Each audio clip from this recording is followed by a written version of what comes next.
Hey everybody, it's Jason Blaha with Ice Cream Fitness here, and as promised, I'm going to start critiquing some of these form videos. And I do have to say this, I put up that video last night, and I think I've gotten close to 30 video submissions.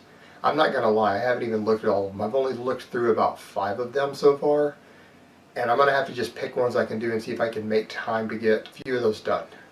But hold on, let me give you guys a bicep shot first. Alright, for this first submission, I've taken one that got my attention immediately because it's titled something like Failing a 585 Deadlift. And I'm going to go ahead and link it now. Come on!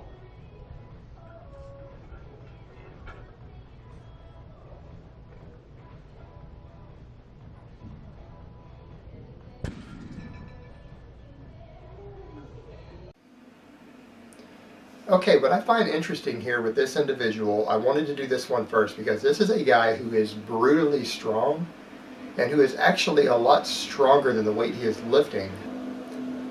But because of his technique, he is failing to lift a weight that is lighter than what he's capable of doing. And here's what I mean by that. This guy is basically jerking 585 off the ground without optimal leverages and without using any hip drive. This is being done almost as a Romanian deadlift, which means that if this individual were to adjust his technique a bit, he is easily good for a 600 plus pound deadlift clean without any problems with that hitching at the top. And the reason this individual is having problems at the top is not lack of lockout strength, it is lack of bar speed. If this particular lifter could get the bar moving faster off the bottom and through the middle, locking it will be no problem because the bar is already in motion and it will take less back pulling at the top.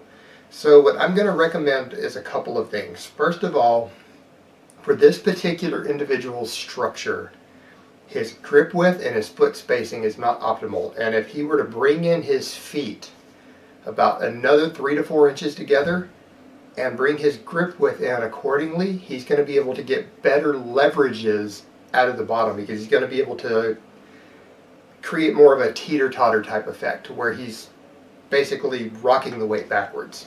Now, there's complete lack of heel drive and lack of hip drive immediately out of the bottom, and it's amazing that this guy is strong enough to pull 585 off the floor without using hip drive. So this is somebody with a lot of back and hamstring strength. So if he can just get some more hip drive in there and to drive through the heels harder, he's good for adding another 20 pounds to the lift that he actually missed in getting it. And so what I'm going to recommend for that is, rather than just the grip and rip that you're doing, what I want to recommend is that for this individual that you grip the bar, pull the slack out of it before you pull, and then drop your hips down. Drop your hips down and pull back, and have your hips dropping down just as you start to pull, so that you can initiate some hip drive and you can pull it harder onto the heels. And if you do that, you're going to get a lot faster bar speed coming right out of the bottom. And that's going to result in a stronger deadlift because you're getting the power you need out of the bottom. Once the weight's in motion, it's easier to keep it in motion, and it's going to come up faster. You're going to be able to lock it harder.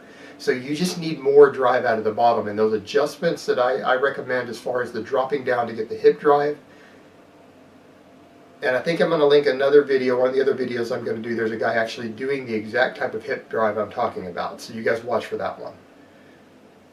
But those changes will absolutely correct this guy's deadlift, and this guy is good for over 600 pounds. I promise you, to the guy who made this video, you are good for over 600 pounds if you just make these adjustments and get used to doing them.